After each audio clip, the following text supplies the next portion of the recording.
I rise to address the House for 30 minutes and to revise and extend my remarks. We're told that Trump has a mandate, that as a result of this election, the Republicans have a mandate to outlaw interstate travel by pregnant women, to deport 20 million people, to trash NATO, trash the dollar, and slash Social Security. So let us look at this mandate. You see, you get the difference between this red and this.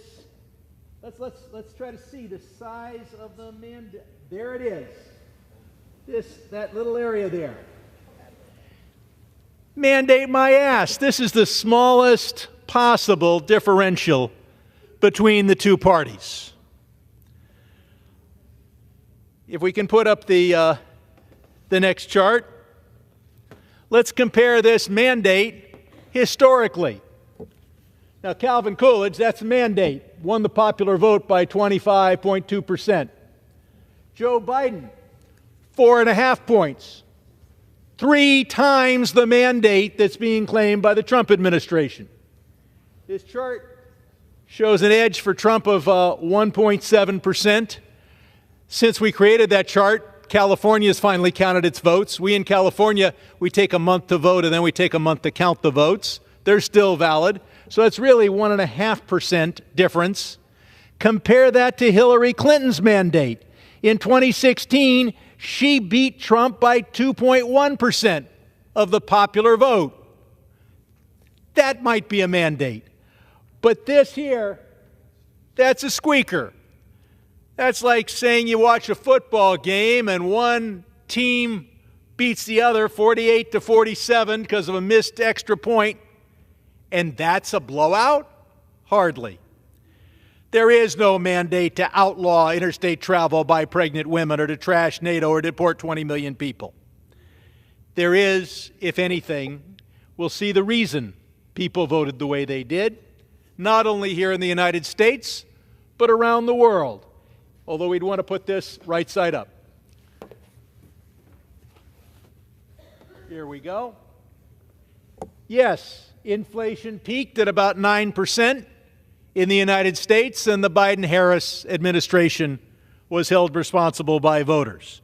Keep in mind, this was a post-COVID effect. We saw it in the UK, where they had 11% inflation. In the EU area, 11.5%. But people were pretty angry at that inflation. And you do have a mandate to bring it down. But I've got good news for the Republican Party. We Democrats have already done 9/10 of the work. You see, it was about 9%. It's now down to 2.6% inflation. And every economist will tell you that you want about 2% inflation. Some would argue even higher, but the real hawks say 2% inflation in the economy. So we've brought it down from 9% to 2.6%. It's your responsibility to get it down that last 0.6%. But you do not have a mandate to deport 20 million people. Now let's talk a little bit about an aspect of cryptocurrency that hasn't come up. And it also relates to the administration of the federal government. You see, we have a number of departments in the federal government, and we name them. We don't name them after companies. It's called the Department of Transportation. It's not called the Pepsi-Cola department. Think of how much money a tobacco company could make if we took that big canyon in Arizona and renamed it the Marlboro Man Canyon. We don't do that, except once. We now have a commission. We've had other commissions designed to study the efficiency of government and our expenditures. But this is the first time we've called the commission a department and spelled out DOGE, D-O-G-E. Well, why is that? Is that just a funny name? No, it's not. It is pimping out the U.S. government to help a private investment by naming a very important commission after Dogecoin. So what has happened? Has it worked? Has it spiked up Dogecoin? You bet. Dogecoin went up by 2.5 times, almost 3 times, from Election Day to a week after Election Day. Now, you might say, well, we now have a crypto-friendly administration. Maybe it's just, no. Bitcoin went up 27%. Dogecoin went up about 270%. So, who knew about this? Who profited from it? How much profit was reached? The increase in that 1 week was worth $37 billion to those who bet on Dogecoin. $37 billion. So Elon Musk tells us that he's serving on this commission and not earning 1 penny. But he's the one person in the country we knew that we'd have something called Doge, and he knew it the day Trump was elected. And many people thought Trump would be elected, maybe knew a day or two before. So in the 10 days before the name was announced, I think it's actually a week, we saw this value increase by $37 billion. 270% roughly compared to 27% for Bitcoin. Certainly, Mr. Musk knew. So this is the increase in Doge. Now let's talk about how it compares to Bitcoin. We see a peak on Doge right there at the announcement. So who was buying Doge in the days before? Who knew that that would be the announced famous name of a department that's getting more ink than just about anything else in government? Elon Musk knew. And so the man who says he's not going to earn a penny from the Department of Government Efficiency has already made some undisclosed portion of $37 billion. I call upon Mr. Musk to show this country his trading in cryptocurrencies from a few days before the election until today, so that we can know how the man that won't take a penny is benefiting, or perhaps not benefiting, from the $37 billion increase in the value of this cryptocurrency as a result of his unique name.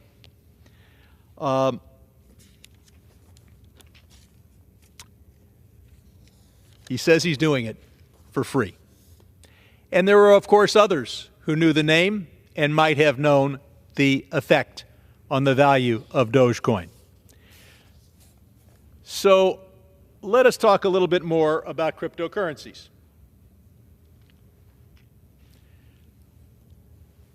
Cryptocurrency claims to have one advantage over the dollar, and that is that it is electronic. Well, what about the dollar being electronic? It is to some degree. We've got Venmo, we've got Zelle, but crypto has spent more money buying politics perhaps than any other industry, depending upon how you define each of the other industries. Hundreds of billions of dollars. What did they get for it? They got passed in this House a law prohibiting the Federal Reserve Board from making the dollar electronic and more efficient. Why? Because, well, the same reason that Pepsi-Cola would like to pass a law saying you can't put any bubbles in Coke. They want to use the power of the federal government to cripple their main competitor. Now, I want to commend Donald J. Trump for his brilliant statements of 2019 when he said, in July, "I'm not a fan of Bitcoin and other cryptocurrencies, which are not money and whose value is highly volatile and based on thin air. Unregulated crypto assets can facilitate unlawful behavior, including drug trade and other illegal activity. We have only one real currency in the USA, and it's stronger than ever, both dependable and reliable. It is by far the most dominant currency anywhere in the world, and it will stay that way. It's called the United States dollar." He was right in 2019, but he's changed. And the importance of this change should not be underrated. I got involved in looking at cryptocurrency because of my involvement in foreign affairs. I saw the pressure we were able to put on Iran. Why? Well, first there was a huge disagreement, at least in my party, about the nuclear deal that we negotiated as a result of that pressure, that we split into two camps. Some said the pressure we put on Iran is so intense that we're getting a good nuclear deal. And some said the pressure we're putting on Iran is so intense, we should get a better nuclear deal. But they agreed on one thing, it's the pressure. What was that pressure? I've been here since 1997. I voted for sanctions on Iran. I proposed sanctions on Iran. What was effective? When we told countries that if they wanted to use the U.S. dollar, they had to diminish their oil purchases from Iran.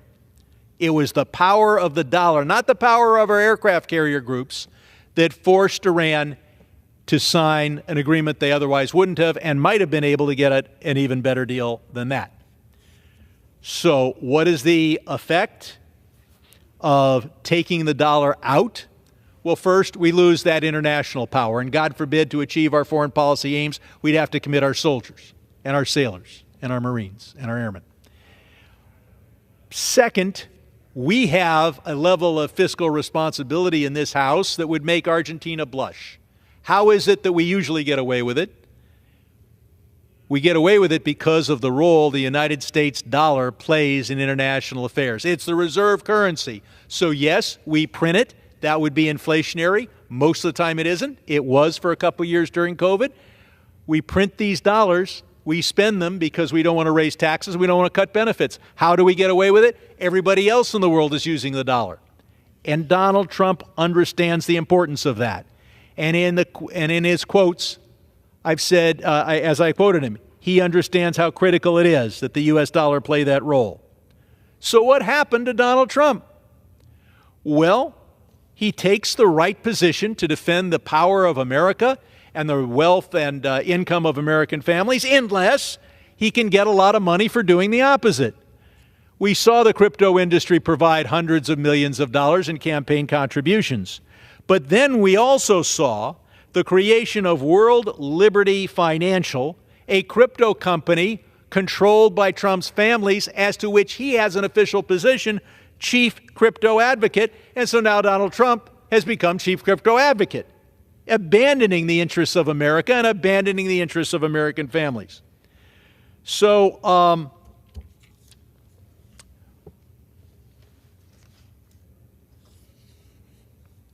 what is the objective of crypto? It's said here by crypto backer Sam Altman, where he says, I think the idea that we have a global currency that is outside the control of any government, so the U.S. can't use it to enforce its tax laws or its sanctions laws or its laws against drug trade, is a super logical and important step on the tech tree.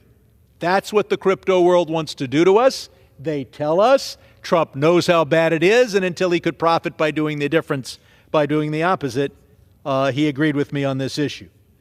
So I look forward to fighting for the Trump of 2019 on this issue. And let's move on to the next slide. But just to show you that Trump understands what's going on, there is another possible currency, not cryptocurrency, as to which has not benefited him. And that was a proposal that he opposed. We require a commitment from these countries. Which countries? Brazil, Russia, India, China, and South Africa.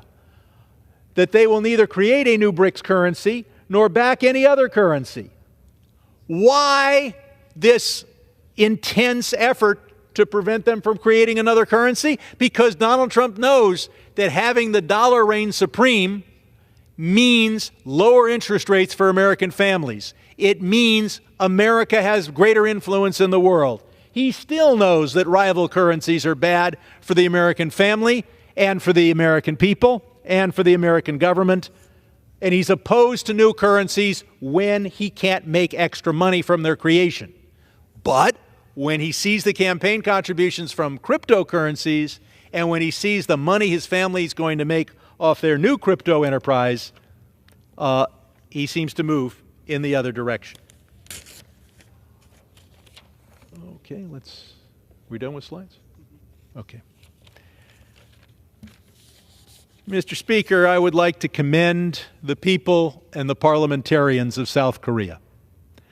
They inspired the world when they were faced with an outrageous declaration of martial law. The parliamentarians fought their way into their parliamentary building and voted 190 to 0, including all the members who were able to vote from President Yoon's party, to stop the martial law. President Yoon's declaration of martial law was absolutely outrageous. It was an affront to South Korean democracy, an affront to the worldwide effort for democracy and the rule of law. And what was also outrageous was his attempt to justify it on national security grounds. Because that declaration of martial law, and thank God it was stopped in a few hours, not only did nothing to enhance South Korea's national security, it undermined it. Because what are the two pillars of South Korean national security?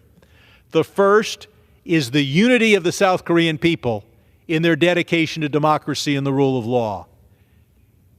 President Yoon undermined that. And second, it is the relationship between the Republic of Korea and the United States and the American people. And our commitment to South Korea is not a remnant of the fact that we fought together in the 1950s. Yes, we remember history. But our dedication to South Korea is there because of our shared dedication to democracy. President Yoon tried to undermine that.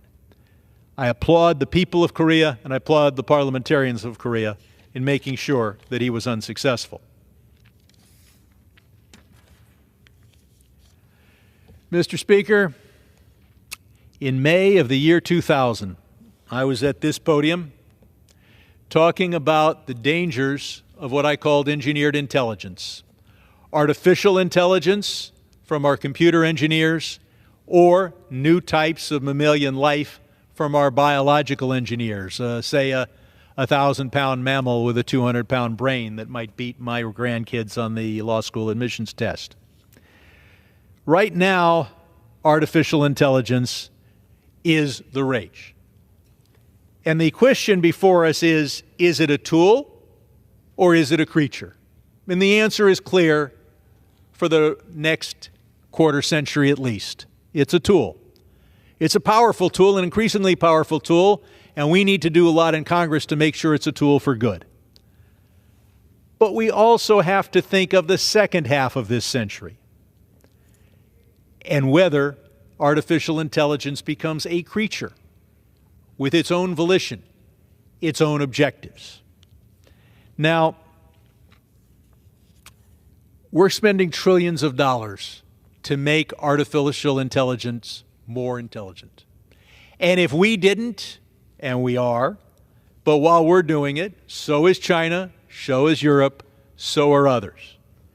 Nothing is going to derail this effort to use artificial intelligence to make money and power.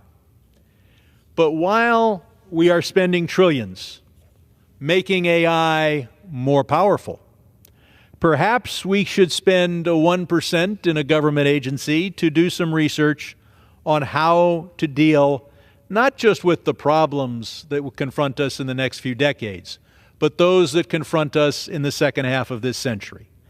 I mean, we need to do research. And I look forward to working with my colleagues in designing a bill to authorize this so that we are monitoring for and preventing self-awareness, ambition, survival instinct, volition. If we do not, then all I can say is this. It was several hundred years ago, some would say is perhaps only 100 years ago or less, that our ancestors showed were a new level of intelligence. We said hello to the slightly less intelligent Neanderthal, and then we said goodbye to Neanderthal. And I realize there are genetic studies and there are footnotes to what I'm saying, but we're here, Neanderthal isn't, and that's because that was the last time a new level of intelligence arose. It is only a matter of time before artificial intelligence is more intelligent than any human. And I mean in a generalized sense, not just doing the things computers are good at, but doing the things that we do. And we had better make sure that the machines we build do not literally take on a life of their own, create their own objectives, their own tasks, seek to survive and propagate, and seek to achieve their own objectives. Am I almost? I'll inquire how much more time I have. The gentleman from California has 8 more minutes. Thank you. So artificial intelligence is a powerful tool. It will be a more efficient tool. The question is, will it remain unaware? And if it becomes aware, will it have objectives? Some have said that artificial intelligence will be the perfect Zen Buddhist, well aware of the situation, but utterly uncaring as to what happens. You go to today's largest computers and say, I think I should hit you with a sledgehammer and remove all your parts and sell the parts. How much will I get for the parts? And today's computer, today's artificial intelligence will do its best to calculate the value of those parts. You go to the stupidest or one of the less intelligent life forms, cockroach running across the floor, and tell it that you want to stomp on it and see how it reacts. It has a survival instinct. So let us hope that artificial intelligence does not develop a survival instinct, that does not develop self-awareness, but let us not just hope. Let's take 1% of what we're doing to make AI more powerful to make sure it's safe. And I look forward to working with my colleagues on that objective. While I'm talking about engineered intelligence, many decades from now, we'll confront another issue, and that is genetic engineering, designed to create new levels of intelligence. Whether they start with elephant DNA or human DNA, certainly a mammal with a genetically engineered brain, 10 times the size of the average human, would probably be pretty smart. And while I do not know whether artificial intelligence will have a survival instinct, ambition, a desire to affect its environment so as to ensure its own survival or its propagation, I do assume that any life form we create will have all those things. Because, as I exemplified with the cockroach, every biological entity has a survival instinct. And the DNA that did not wish to survive and propagate didn't, and it ain't here. So we will confront that issue many decades from now, and our successors or their successors will have to wrestle with what kind of genetic engineering can be done that affects intelligence. But our Congress here has got to deal with the computer engineering that's already in front of us. And we can worry about some of the short-term things. Is a self-driving car safe, or will we see an automobile accident? And that's important, and we want to save people from automobile accidents. But it's not existential. We as a humankind have lived through automobile accidents and bad drivers. But what is existential is the possibility of creating an artificial intelligence with general capacities and self-learning that also happens to develop. And we don't know how this arises. We don't even know whether it exists in certain animals. We know it exists in ourselves. If it develops self-awareness, ambition, a desire to survive, an ability to set its own goals. So I look forward to working with my colleagues. My fear is that all the money and power in the world is going to go hell-bent for making AI powerful, and there'll be nothing, not even crumbs, to making AI safe. And those few crumbs will go into dealing with issues that involve the safety of one person today who could be hurt in an automobile accident, and even less than crumbs will go into the bigger issue of whether AI develops its own ambition and self-awareness. So with that, Mr. Speaker, and in less time that I was allocated, I've covered 4 different subjects, and I look forward to rejoining with so many of my colleagues next week. I yield back. Does the gentleman from California yields back? Does the gentleman from California have a motion? To adjourn. I make a motion.